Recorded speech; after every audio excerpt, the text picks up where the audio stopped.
10th class, good morning बेटा। अब हमने हिस्ट्री का चैप्टर कंप्लीट कर चुके हैं और उसके बाद सबसे पहले हमने किया था इकोनॉमिक्स का चैप्टर, फिर हिस्ट्री का 1 चैप्टर रहा हुआ था वो कंप्लीट किया है।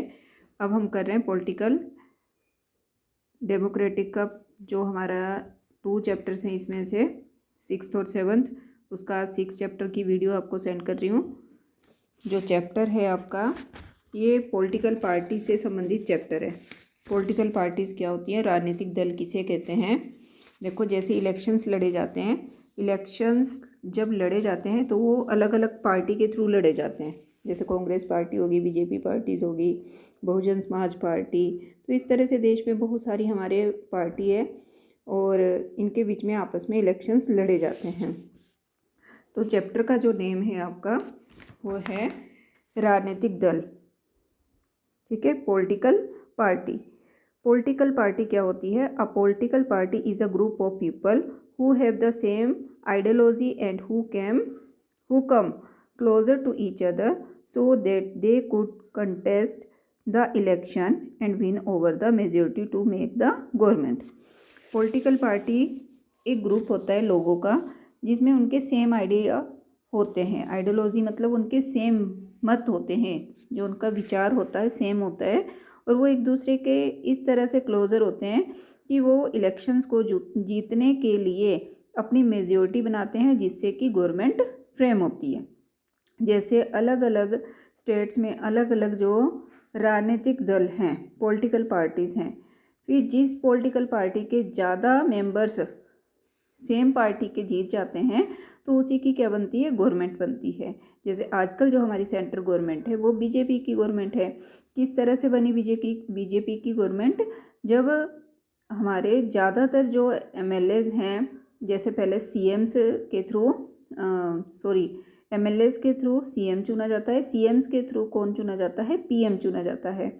जैसे हमने अपने स्टेट में हिमाचल प्रदेश की अगर बात करें तो यहाँ पर जब बहुत ज़्यादा संख्या में, जैसे 68 एमएलएज की सीट है जिसको विधायक कहा जाता है, उन 68 विधायकों में से ज़्यादातर विधायक बीजेपी के आए, तो यहाँ का जो सीएम बने जैसे जयराम ठाकुर, तो वो बीजेपी पार्टी के बने, ठीक है। उसी तरह से अब मोस्ट ऑफ द स्टेट्स में बीजेपी आई, तो बीजेपी के थ्रू क्या बनी है? बीजेपी की गवर्नमेंट बनी है, जिसको बीजेपी की गवर्नमेंट ने जिसे अपना पीएम नरेंद्र मोदी को चुना है। तो इस तरह से ये पॉलिटिकल पार्टीज़ होती हैं, राजनीतिक दल इनको कहा जाता है। देश के अलग अलग पार्टीज़ मिल करके अपने एक जो ग्रुप बनाते हैं पीपल्स का, और उसके थ्रू वो गवर्नमेंट को चुनते हैं, उसको क्या कहा जाता है? राजनीतिक दल कहा जाता है।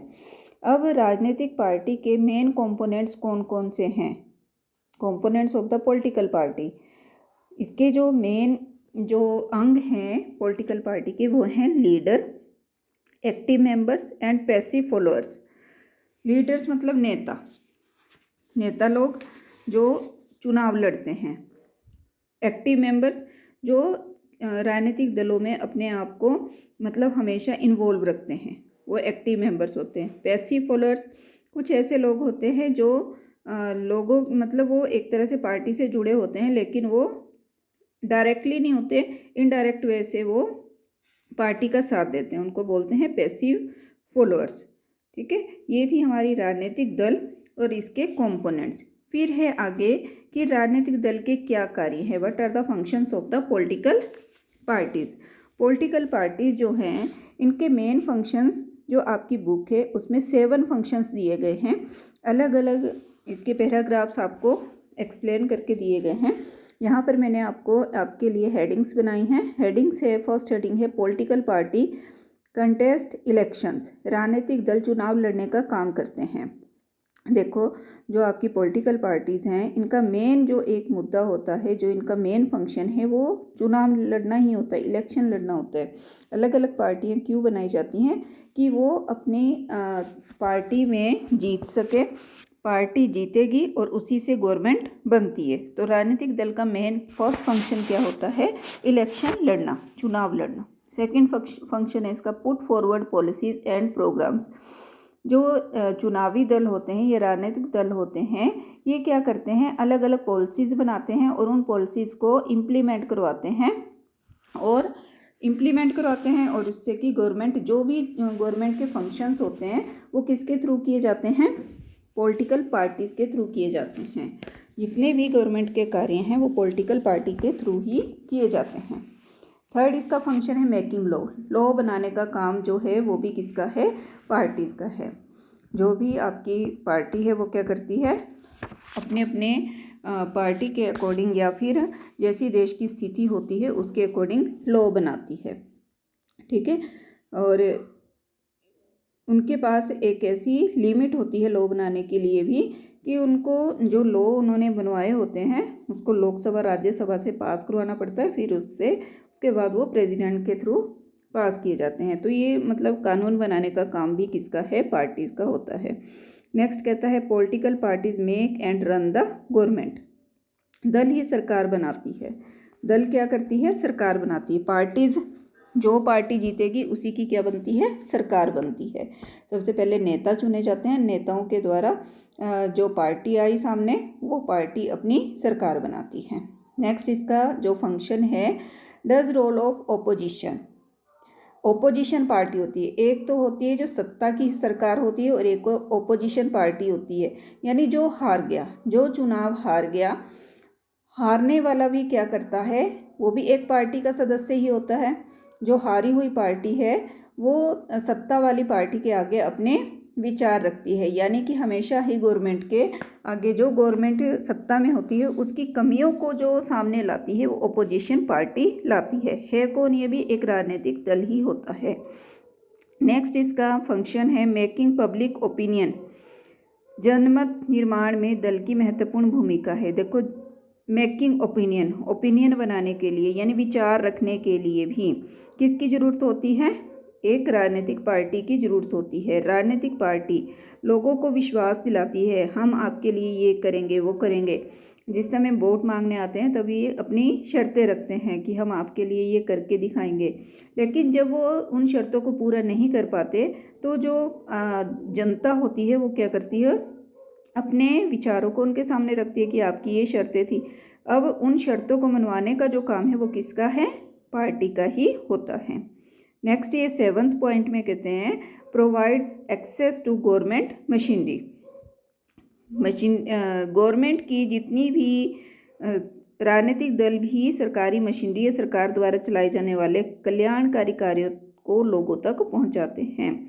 यानी कि लोगों की गवर्नमेंट की जो भी पॉलिसीज़ हैं, गवर्नमेंट कितनी भी फैसिलिटीज़ लोगों को प्रोवाइड कराती है, वो जितनी फैसिलिटीज़ लोगों के लिए लेकर आती हैं वो राजनीतिक दलों के थ्रू ही जनता तक पहुंचती है। हम ये कहते हैं कि हाँ भी हमारा एमएलए बीजेपी का है, इसने हमारे गली मोहल्ले के लिए ये किया है, तो वो एक पार्टी का सदस्य है, पार्टी के थ्रू ही वो हमें क्या दे रहा है, गवर्नमेंट की हेल्प देता है। तो ये all these functions of the political parties. फिर उसके बाद जो आपका टॉपिक है, कितने राजनीतिक दल हैं, how many types of the political parties. Political parties को 3 कैटेगरीज में डिवाइड किया गया है। First is one party system, uni party भी इसको कहा जाता है। बेटा, वन पार्टी सिस्टम वो होता है जिसमें सिर्फ एक ही दल सत्ता में होता है, उसका कोई कम्पिटिटिव नहीं होता। वन पार्टी सिस्टम जो पाया जाता है वो चाइना और क्यूबा में पाया जाता है। 1 नंबर के लिए आप यहाँ से क्वेश्चन इसको तैयार करोगे कि वन पार्टी सिस्टम कौन सी कंट्री में पाया जाता है, चाइना और क्यूबा। वहाँ पर सिर्फ एक ही राजनीतिक दल है। चाइना में कम्युनिस्ट पार्टी पाई जाती है, उसका कोई कॉम्पिटिटिव वहाँ पर नहीं है। सेकंड होती है bi party system. Bi party system जिसमें 2 दल ही काम करते हैं, 2 पार्टीज़ होती हैं, उन 2 पार्टीज़ के बीच में ही कंपटीशन होता है, कोई एक सत्ता में आ जाती है। इसका एग्जाम्पल है अमेरिका और ब्रिटेन, यहाँ पर बाई पार्टी सिस्टम पाया जाता है। थर्ड है multi party system. Multi party system जहाँ पर बहुत सारे दल चुनाव लड़ने के लिए सामने आते हैं, ठीक है। इंडिया और फ्रांस इसके एग्जाम्पल्स हैं। इंडिया में बहुत सारे दल पाए जाते हैं, जैसे बीजेपी है, कांग्रेस है, बहुजन समाज पार्टी है, आगे आएंगी ये सारी। तो ये सारे जहाँ पर बहुत सारे पार्टीज़ होती हैं चुनाव लड़ने के लिए, तो वो कौन सी आपकी पॉलिटिकल पार्टी कहलाती है? मल्टी पार्टी सिस्टम कहलाएगा। ठीक है, आगे एक और मेन छोटा सा क्वेश्चन है, अलायंस और अ फ्रंट। अलायंस और अ फ्रंट, हिंदी में इसको कहा जाता है गठबंधन। गठबंधन किसे कहते हैं? देखो, जब जैसे बीजेपी पार्टी है और कांग्रेस पार्टी है और एक अन्य पार्टी है, तीनों पार्टी में जब चुनाव हुए, बीजेपी पार्टी के जो नेता हैं वो कम आए, कांग्रेस के ज़्यादा हैं। लेकिन बीजेपी पार्टी ने अगर अन्य पार्टी को अपने साथ मिला लिया, उसके साथ हैंडशेक कर लिया, तो उनकी सरकार बन जाएगी। उसको कहते हैं गठबंधन या अलायंस और फ्रंट। क्या होता है ये? In multi party system when many party join each others hands so they could contest the election to win the power, then it is known as the alliance और फ्रंट। उसको क्या कहा जाता है फिर? अलायंस या फ्रंट कहा जाता है जब दो पार्टीज मिला करके अपनी एक सरकार बना लेती है। दो पार्टीज ने मिला करके हाथ मिला लिया और उसके सदस्यों को अपने साथ मिला लिया, एक पार्टी ने दूसरे के सदस्यों को अपने साथ मिला लिया और उससे सरकार जब फ्रेम कर ली जाती है तो उसको गठबंधन कहा जाता है। एग्जाम्पल है इसका, जैसे नेशनल डेमोक्रेटिक अलायंस एनडीए, ये एक एग्जाम्पल है अलायंस का, फ्रंट का। यूनाइटेड प्रोग्रेस अलायंस यूपीए, ये भी एक गठबंधन सरकार होती है। यूपीए और एनडीए गठबंधन की सरकार है।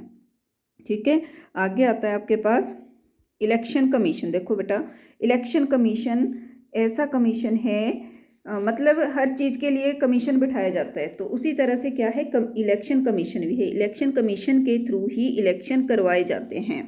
इलेक्शन कमीशन में जितनी भी पार्टीज़ हैं उनको रजिस्ट्रेशन करवाना पड़ता है। जैसे आप लोग हो, स्टूडेंट्स हो, आप लोगों का भी क्या हुआ है, रजिस्ट्रेशन हुआ है। जब आप 9th क्लास में आए तो बोर्ड में आपका रजिस्ट्रेशन गया है। उसी तरह से हर बच्चे को तभी उसको बोर्ड की एग्ज़ाम्स देने की परमिशन मिलती है। इसी तरह से इलेक्शन लड़ने के लिए भी हर पार्टी को इलेक्शन कमीशन में क्या देना पड़ेगा, अपना रजिस्ट्रेशन करवाना पड़ेगा। प्रेजेंट टाइम में 750 इलेक्टिव पार्टीज़ हैं जिन्होंने अपना रजिस्ट्रेशन इलेक्शन कमीशन में करवाया हुआ है। ठीक है, ये आपके पास इतना आपका बेसिक कंसेप्ट है ये चैप्टर का। और हमारे पास हमारे देश में जो राष्ट्रीय राजनीतिक दल हैं उसको 6 पार्ट्स में डिवाइड किया गया है अकॉर्डिंग टू 2006 के सेंसिस के अकॉर्डिंग। ठीक है, 2006 के अनुसार जो देश में हमारे जो राष्ट्रीय स्तर के दल हैं, नेशनल पार्टीज़ हैं, वो 6 हैं। इंग्लिश मीडियम की बुक में 7 भी दिए हुए हैं, 8 भी, लेकिन यहाँ हिंदी मीडियम की बुक में 2006 के अकॉर्डिंग इन्होंने कहा है कि 6 राष्ट्रीय दल हैं। पहला है national Congress, Indian national Congress, जिसका चुनाव चिन्ह हाथ का है। भारतीय राष्ट्रीय कांग्रेस, इसका जो चुनाव चिन्ह है वो क्या है, हाथ। और 1885 में इसको ये सत्ता में आई थी। भारतीय राष्ट्रीय कांग्रेस कब आई? 1885 में। और चुनाव चिन्ह सभी का ध्यान में रखना है, बुक आपको खोलनी पड़ेगी। बुक से आपने सभी के चुनाव चिन्ह और नाम और वो कब पार्टी सत्ता में आई उसको ध्यान में रखना है। एक एक नंबर के लिए इंपॉर्टेंट थिंग्स हैं। दूसरी पार्टी है भारतीय जनता पार्टी। ठीक है, बीजेपी पार्टी, ये 1980 में आई और इसका चुनाव चिन्ह कमल का फूल है। ठीक है, और इसके इन्होंने क्या किस चीज़ पर अपनी जो थीसिस दी हैं वो किसके ऊपर है? सांस्कृतिक राष्ट्रीयवाद, यानी हिंदुत्व को ये बहुत महत्व देते हैं। बीजेपी जो है ये हिंदुत्व को, सांस्कृतिक राष्ट्रवाद को बहुत ज़्यादा इम्पोर्टेंस देते हैं। थर्ड पार्टी है बहुजन समाज पार्टी। बहुजन समाज पार्टी को जो नेतृत्व किया था इसका, वो स्वर्गीय कांशीराम ने किया था। ठीक है, किसने किया था? स्वर्गीय कांशीराम। 1 नंबर का क्वेश्चन है ये पीछे आपकी एक्सरसाइज में कि बहुजन समाज पार्टी का नेतृत्व किसने किया था? कांशीराम ने किया था 1984 में। और ये दलित वर्ग के लिए इम्पोर्टेंस रखता है। ये जो हमारा समाज पार्टी है, बहुजन समाज पार्टी, ये आदिवासी के लिए, पिछड़ी जातियों के लिए, अल्पसंख्यक के लिए ये अपनी इम्पोर्टेंस रखता है, उनको ऊपर उठाने का काम ये करता है। नेक्स्ट है भारतीय कम्युनिस्ट पार्टी, CPI M, मार्क्सवादी। ठीक है, CPI फुल फॉर्म भी आ सकती है इसकी। CPI की फुल फॉर्म भारतीय communist party, Indian communist party, मार्क्सवाद। 1964 में आई थी और इसका चुनाव चिन्ह है द्रांति और उसके बीच में हथौड़ा और बीच में और एक स्टार है। सभी आपने चुनाव चिन्ह ध्यान में रखने हैं। नेक्स्ट है नेक्स्ट पार्टी जो है भारतीय कम्युनिस्ट पार्टी CPI। 1925 में ये गठित की गई थी मार्क्सवाद लेनिन के द्वारा और धर्मनिरपेक्षता को ये इन्होंने सारे रिलीजन्स को इम्पोर्टेंस दी है। और इसका जो चुनाव चिन्ह है द्रांति और गेहूं की बालें हैं। ठीक है, गेहूं के जो चिंटे होते हैं वो हैं और उसके साथ द्रांति है। नेक्स्ट पार्टी है, ये आगे आपकी 6 पार्टीज ही हैं इसमें। फिर इसके साथ साथ राजनीतिक दलों के सामने कुछ चुनौतियां होती हैं और उन चुनौतियों को किस तरह से ठीक किया जा सकता है उसके बारे में भी आपके पास थोड़ा सा लिखा गया है। ठीक है, ये आपको अपने आप चैप्टर अब यहाँ से रीड करना पड़ेगा। इंपॉर्टेंट थिंग्स मैंने आपको बता दी हैं। इसके साथ साथ कुछ हिंदी मीडियम्स के लिए ये क्वेश्चन सेंड किए गए हैं। इसी तरह से आपको मैं इंग्लिश मीडियम में भी सेंड करूँगी। पहले क्वेश्चन को चैप्टर को आप रीड करोगे और वीडियो को ध्यान से देखोगे। ये सारी चीज़ें जो आपको लिख कर के दी गई हैं इसको आपने नोटबुक में नोट करना है। हिंदी इंग्लिश मीडियम के स्टूडेंट ये मत सोचें कि आपके लिए ये क्वेश्चंस नहीं है। क्वेश्चन ये भी इम्पोर्टेंट है, आप इसको भी अपनी नोटबुक में नोट करें। जरूरी नहीं है कि इंग्लिश मीडियम वाले इंग्लिश मीडियम के ही क्वेश्चंस लिखेंगे। इंपॉर्टेंट क्वेश्चन है, 1 मार्क्स के लिए आपने हर जगह से क्वेश्चंस को प्रिपेयर करना है। Okay, thank you, that's all for today. Thank you.